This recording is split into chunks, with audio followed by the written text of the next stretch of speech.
Dr. Minji Park felt her stomach drop as the transport shuttle began its final descent. Through the small window, she could see Ethros Prime spreading out below like a dream made real.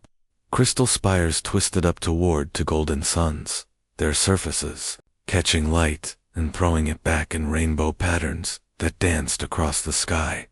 "First time seeing them in person?" asked Captain Jinho Kim from the seat beside her. His military uniform looked strangely out of place in this peaceful setting. "Yes," Minji whispered, pressing her face to the window. 10 years of studying their culture through transmissions, but the shuttle touched down on a platform that seemed to be made of pure crystal, yet somehow supported their weight without any visible structure. As the doors opened, Minji heard it a sound like the most beautiful music she had ever experienced, coming from the very ground beneath her feet. 3 figures approached them, moving with a grace that made Minji think of dancers underwater. They were tall, much taller than any human, with bodies that seemed to be carved from living glass. Light passed through them, creating shifting patterns of color that changed with each step.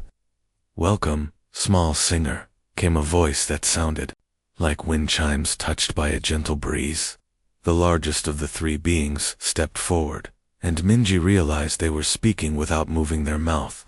The words formed directly in her mind, carried by vibrations she could feel in her bones. "I am Ambassador Desiska," the being continued. "We are honored by your presence in our harmonious realm." Minji had practiced this moment 100 times, but now her prepared speech seemed foolish.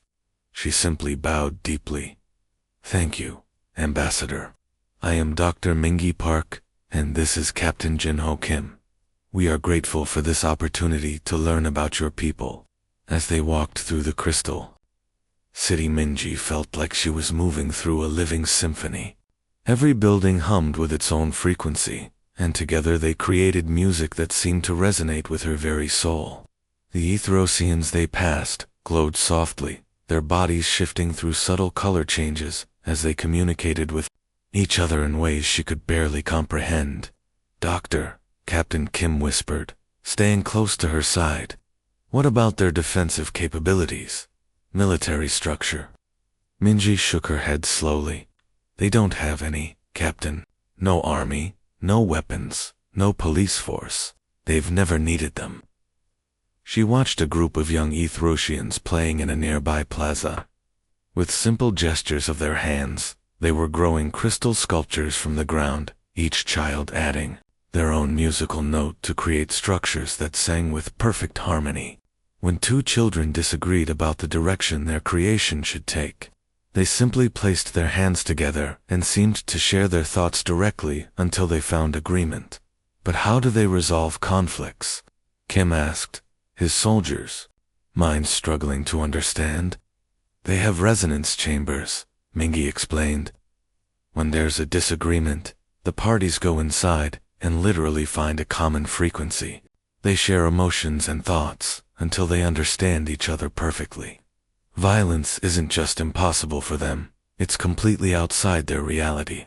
For 3 wonderful weeks, Minji studied and learned. She sat in on their council meetings, which were more like concerts where ideas were shared through complex harmonies.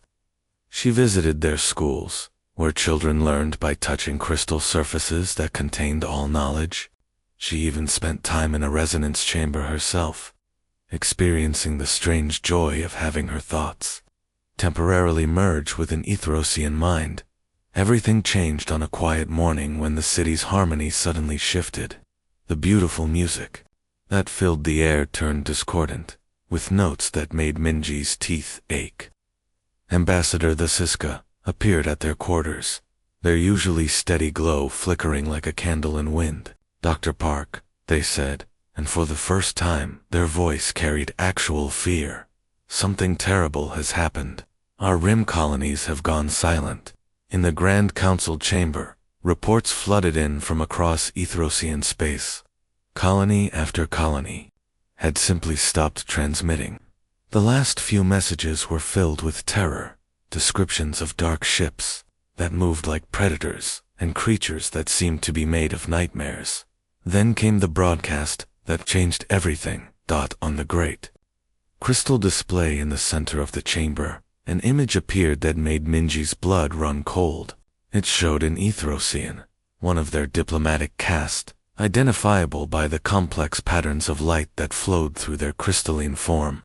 But this being was broken, their light dim and flickering with pain. "We are the Void Swarm," came a voice like grinding metal. "This is what happens to those who try to speak peace to us." What followed was too horrible for Minji to watch fully. The peaceful being, who had probably never experienced pain in their entire life, was tortured systematically, while their screams were broadcast across every Ethersian communication frequency. Ambassador the Siska's form went completely transparent. With shock around the chamber, other Ethrosians began to make sounds Minji had never heard before. Not music, but something like crying, if crying could be made of broken glass. "They sent our finest diplomatic minds," Siska whispered, their voice barely audible. "Beings who have resolved conflicts between entire star systems. The swarm captured them and hurt them, Dr. Park. They made us watch." Captain Kim was already speaking urgently into his communication device, calling for immediate military support. But Minji knew that help from Earth was weeks away, and the Void Swarm was already moving deeper into Ethrosian space. She looked around at these magnificent space beings, creatures who had built a civilization of pure harmony across dozens of worlds, who had never known war, or hatred, or violence. Now they faced extinction at the hands of monsters who understood nothing but conquest. The gentle giants had no army. They had no weapons. They had no idea how to fight, and time was running out. The Grand Resonance Chamber had never sounded like this before. Dr. Minji Park stood in the center of the vast crystal cathedral, surrounded by the most powerful beings in Ethersian civilization, and all she could hear was fear. The beautiful harmonies that usually filled this sacred space were broken, replaced by discordant notes that made her bones ache.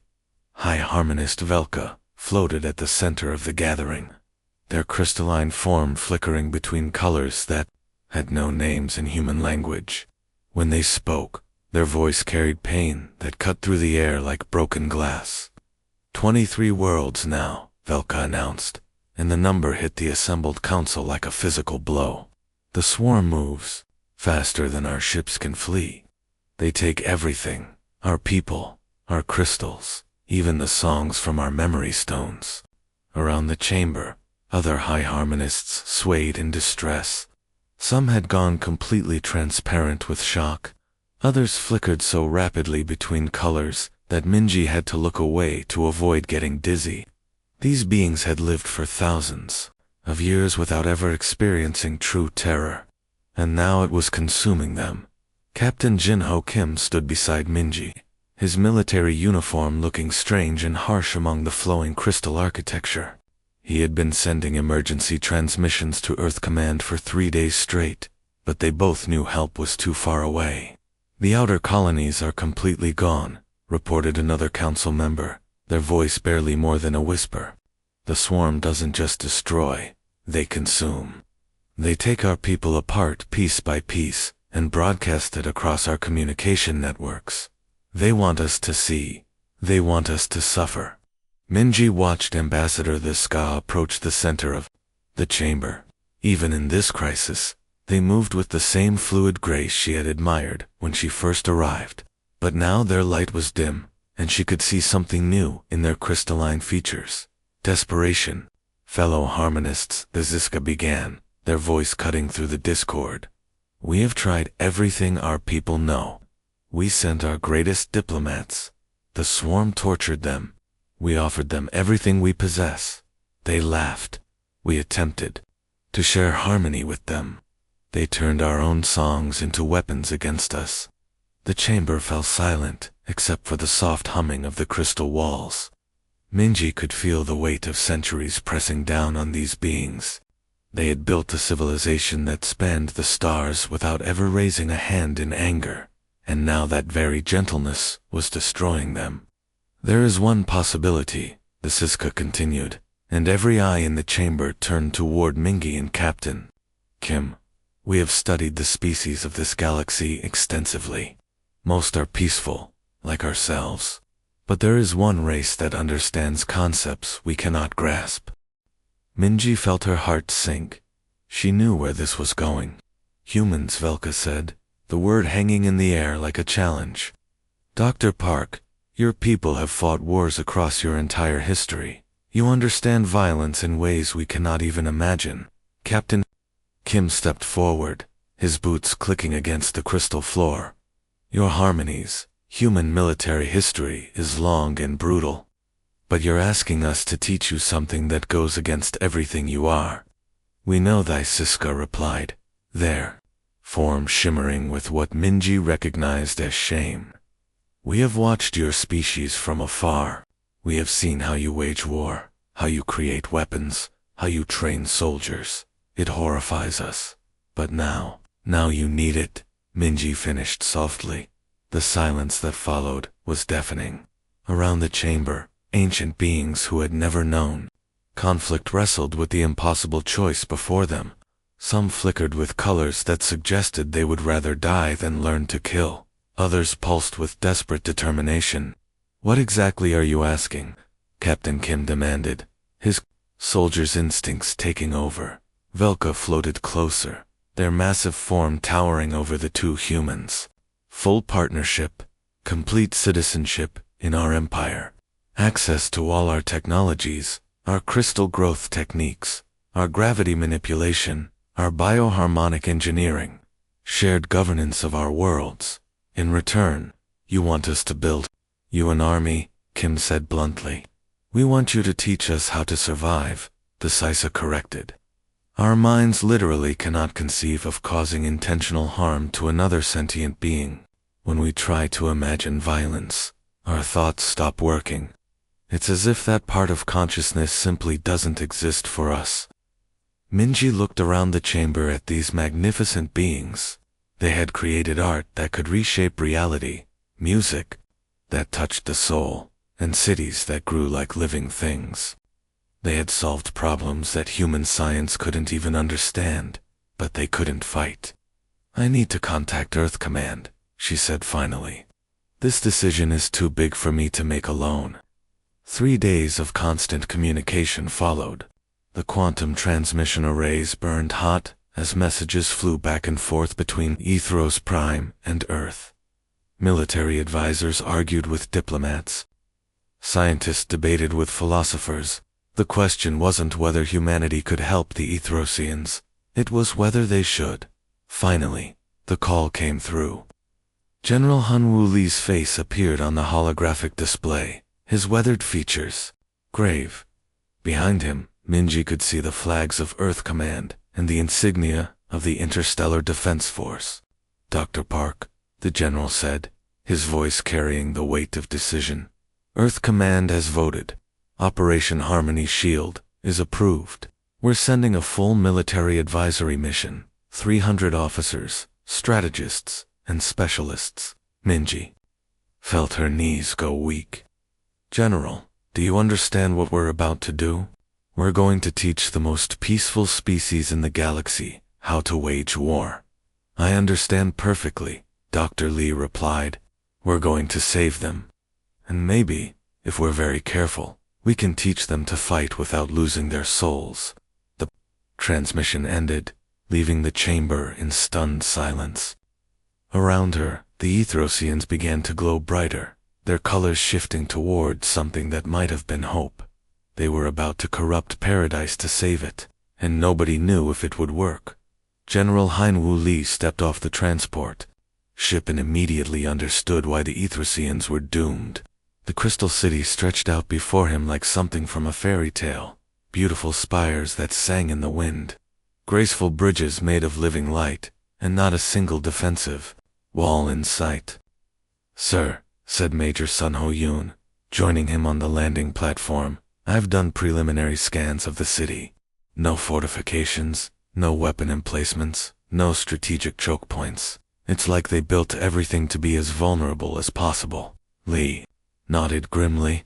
Behind him, 300 of Earth's best military personnel were unloading equipment and looking around with the same mixture of wonder and horror.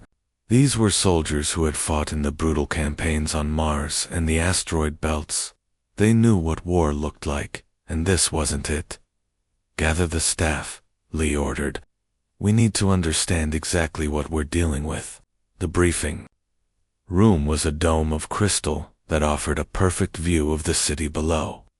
As Lee's officers settled into chairs that grew from the floor at their touch, Ambassador the Siska arrived with several other Ethersians.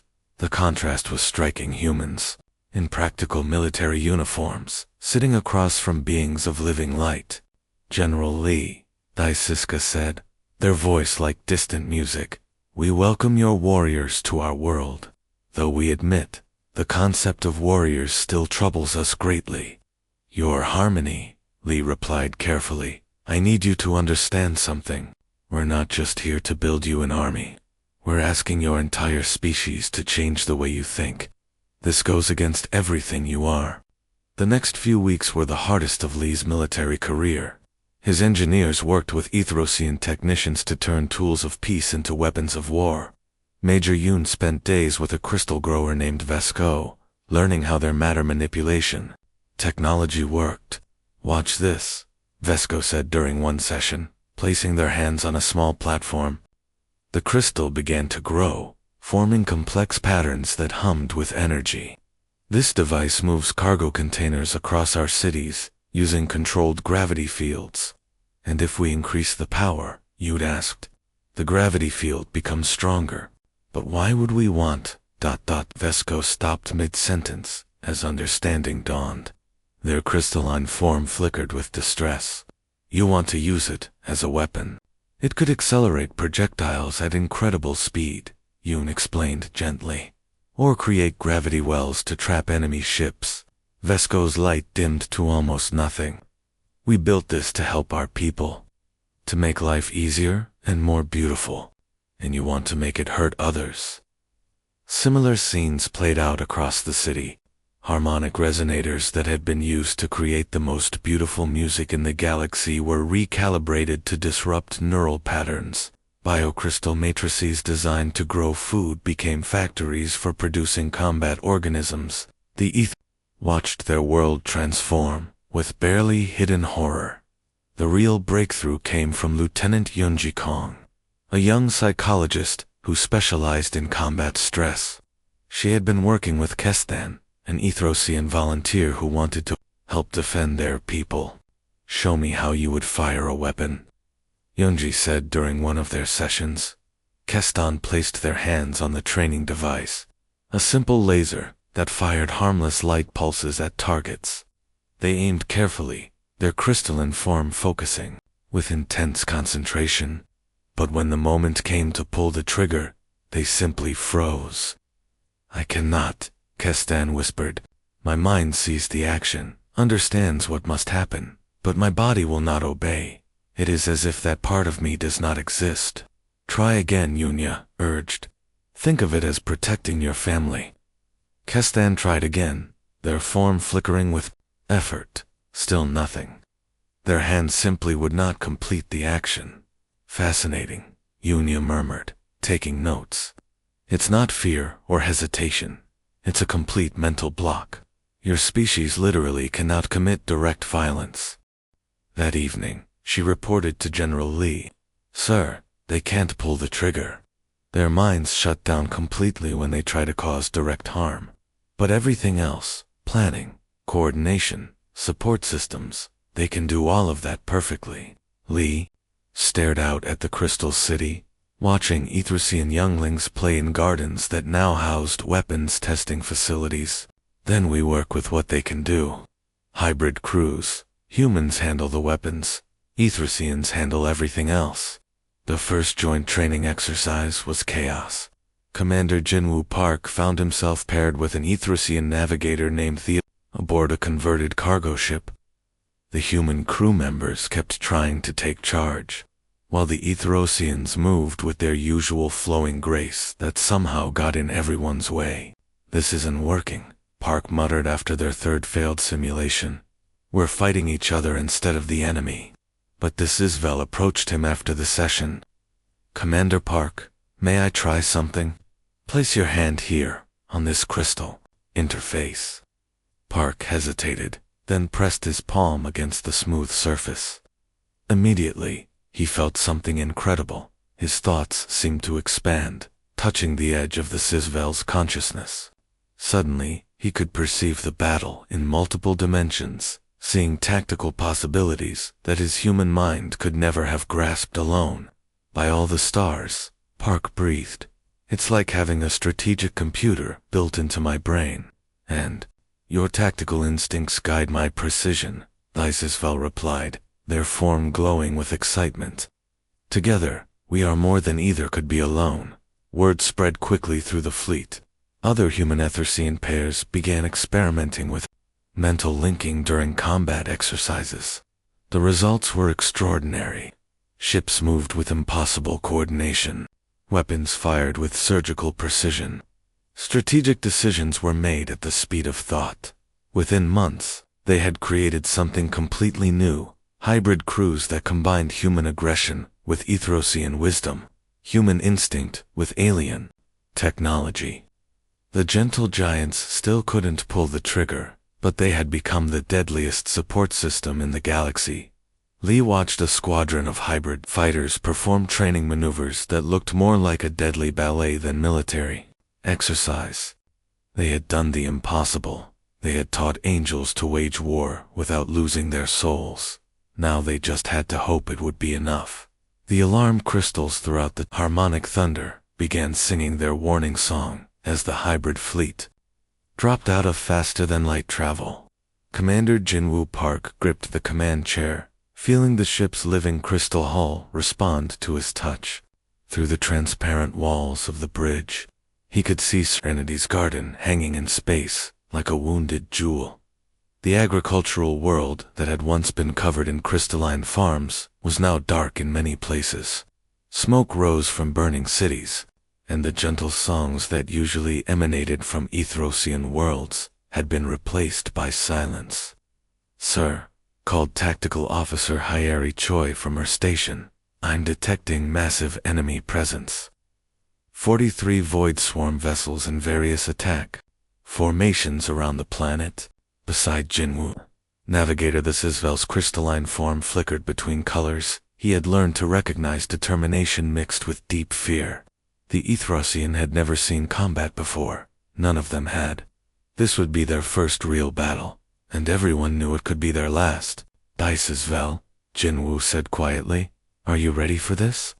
The tall being turned toward him, their translucent features showing something that might have been resolve. "Commander, my people are dying down there. I am as ready as any of us can be to do what we have never done before." The communication system crackled to life, and General Lee's voice filled the bridge. "All ships, this is Unity's voice. We've trained for this moment for months. Remember, humans handle weapons and direct combat. Ethersians provide navigation and support systems. Work together, trust each other, and show these monsters what happens when humanity learns to sing with crystal voices." Jinwoo placed his hand on the neural interface that connected him to the Sisvel's consciousness. Immediately, his perception of the battle space expanded. Through his Etherosian partner's multidimensional thinking, he could see the swarm ships, not just as they appeared, but as they moved through spacetime, their probable paths and weaknesses becoming clear. "Enemy vessels are moving to intercept," reported Lieutenant Minho Song from the weapons station. "They're not expecting organized resistance." That much was obvious. The Void Swarm ships moved with the lazy confidence of predators who had never faced real opposition. Their biomechanical hulls looked like nightmares, made real twisted metal and living flesh fused together in patterns that hurt to look at. "All ships, engage," came the order from General Lee. What happened next was unlike anything the galaxy had ever seen. The hybrid fleet moved as one entity, Human tactical instincts merged with Ethrosian precision, creating a deadly ballet in spaceships that were part crystal, part metal, danced around the enemy formations with impossible grace. The harmonic thunder curved through space in ways that defied normal physics. Its crystal hull, singing as it bent gravity around itself. Through his link with the Sisvel, Jinwoo could feel every movement, every course correction, every moment of acceleration, as if the ship were part of his own body. "Target the command vessel," he ordered, watching as his tactical display lit up, with information that the Sisvel was feeding directly into his consciousness. The large bioship at the center of their formation. "Weapons locked," Hyeri reported, her hands dancing over controls that were half human technology, half Ethrosian biocrystal interfaces, ready to fire. For a moment, Jinwoo hesitated. Through his link with Sisvel, he could feel the Ethrosians' profound distress at what they were about to do. This gentle being had never harmed anything in their long life, and now they were about to participate in destruction. "Firing," Jinwoo said, and pressed the trigger. The ship's main weapon discharged with a sound like thunder mixed with crystal chimes. The beam that emerged was pure energy, guided by Ethrosian precision, striking the swarm command ship exactly where its biomechanical systems were most vulnerable. Through the neural link, Jinwoo felt the Sisvel's anguish as the enemy vessel exploded, each death registered in the Ethrosians' consciousness like a physical wound. But they kept working, kept guiding the ship's movements, with perfect precision, even as their soul was being torn apart. Around them, the battle raged with impossible intensity. Human Ethrosian crews worked in perfect harmony, their ships moving like schools of deadly fish through space. The Void Swarm, used to easy victories against peaceful species, found themselves facing an enemy that combined the best of both warrior instinct and advanced technology. Lieutenant Colonel Young-ho, Kim's fighter squadron danced through the enemy formation like silver butterflies, their Ethrosian co-pilots guiding them through maneuvers that should have been impossible. Each fighter moved as if it were connected to all the others, creating patterns of attack that were both beautiful and devastating. But the cost was becoming clear. On every hybrid ship, the Ethrosians, forced to participate in violence for the first time in their species' history, were suffering in ways that had no human equivalent. Their lights dimmed with each enemy ship destroyed, their crystalline forms flickering as their peaceful nature warred with necessity. "Last enemy vessel destroyed," Hyeri reported, her voice quiet. "The system is clear." The bridge of the harmonic thunder fell silent, except for the gentle humming of the crystal computers. Through the transparent walls, Jinwoo could see the debris field that had once been the Void Swarm fleet. They had won their first battle, but the victory felt hollow. The Sisvel removed their hand from the neural interface, their usually bright form now dim and flickering with exhaustion and grief. When they spoke, their voice was barely a whisper. "We have learned to kill," they said, each word heavy with sorrow. "We are no longer what we were, Commander Park. We cannot go back to being purely creatures of peace." Jinwoo looked around the bridge at his mixed crew, humans celebrating their victory while their Ethrosian partners mourned the loss of their innocence. They had saved Serenity's garden and proven that the hybrid fleet could fight, but in doing so, they had changed both species forever. The gentle giants now had their warriors. The question was whether they would still recognize themselves when the war was over. The massive biocrystal dreadnought Unity's voice hung in space like a living star, its hull pulsing with the combined heartbeat of two species. General Hun Lee stood in the command center, watching as the final piece of their 6-month campaign came together. Around him, human and Ethrosian officers worked side by side, their movements so synchronized they seemed to share one mind. 6 months ago, they had been strangers trying to learn each other's ways. Now, they were something new, a hybrid civilization that had never existed before. The galaxy had learned to fear their ships, which appeared wherever the Void Swarm attacked, bringing swift justice to worlds under threat. General, came Admiral Salmon Bay's voice from the tactical display. All fleet commanders report ready. 200 ships in attack formation. Lee nodded, looking out at the nightmare before them. The swarm's primary hive cluster was a twisted mass of biomechanical architecture that orbited a dying red star. Massive structures that were part building, part living creatures stretched for thousands of kilometers in every direction. This was where the swarm had started, where their hunger had first consumed their original peaceful nature. High Harmonist Velka floated beside Lee, their crystalline form steady, despite the magnitude of what lay ahead. General Lee, if we fail here, the swarm will rebuild. This must end today. It will, Lee replied firmly. Dr. Park, what's your analysis? Dr. Minji Park looked up from her station, where streams of data flowed across crystal displays. She had changed over these months, becoming as much warrior as scientist. I'm detecting something incredible. There's a central control frequency emanating from the core hive structure. It's not just coordinating their ships, it's controlling their thoughts. Beside her, Kestan worked with fluid grace at their own station. The young Ethrosian had grown from a confused volunteer into one of their most skilled technicians, despite their specious natural aversion to violence. Dr. Park, if we could disrupt this frequency using our harmonic technology, we could break their collective programming, Minji finished, excitement building in her voice. But it would have to be more than just disruption. We need to offer them something better. Lee watched the two work together, human determination combining with Ethrosian wisdom. What are you thinking? A choice, Minji said simply.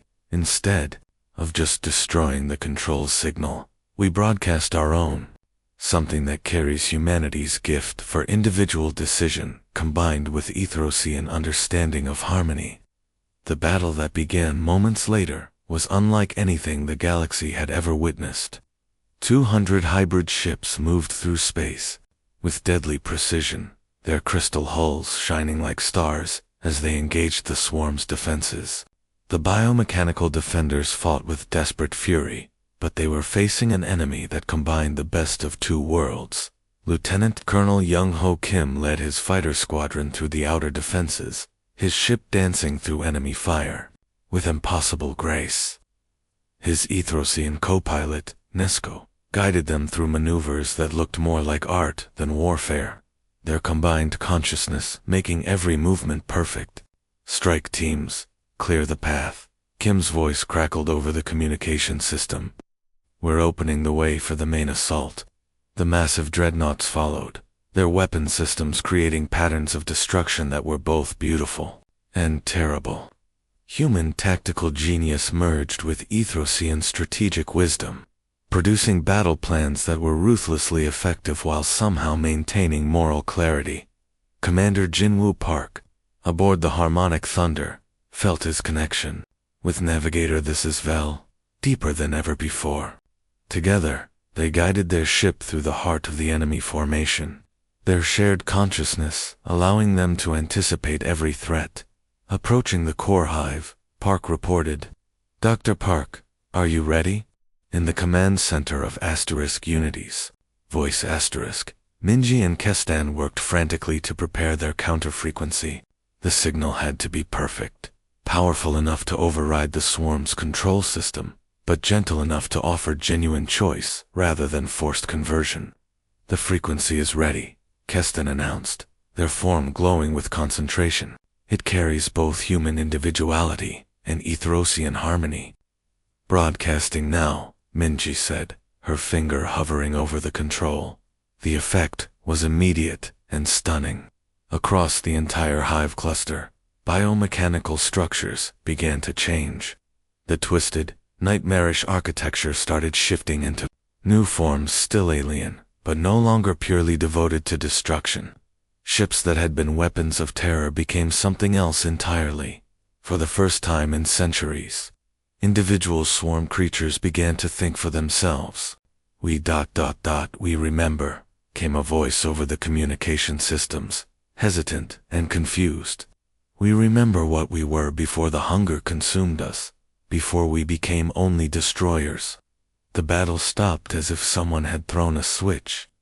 Swarm ships hung motionless in space as their crews experienced consciousness for the first time in generations. Some of the biomechanical structures began to reshape themselves, growing gardens instead of weapons. "This is impossible," Admiral Bay whispered from her command post. "No," said Velka, their voice filled with wonder. "This is what happens when warriors learn wisdom and peaceful beings learn strength." Years passed, and the galaxy changed in ways no one had expected. Ambassador Mingy Park stood in one of the integration colonies, watching children of 3 species play together in crystal gardens. Human youngsters ran alongside young Ethrisians and small reborn creatures, their laughter creating music that none of their species could have made alone. General Lee, now retired, sat on a bench nearby, watching former enemies teach their children about the delicate balance between strength and wisdom. The reborn, as the transformed swarm now called themselves, had become the galaxy's finest builders. Using their biomechanical knowledge to create instead of destroy, the gentle giants had their warriors now, but more importantly, they had shown the universe something incredible. True strength didn't come from the ability to destroy, but from the wisdom to know when mercy was the most powerful weapon of all. The galaxy was at peace, but it was a peace built on the understanding that sometimes you had to be willing to fight for harmony. And in crystal gardens, across 1,000 worlds, the children of 3 species grew up knowing that the greatest victories were the ones where former enemies became family,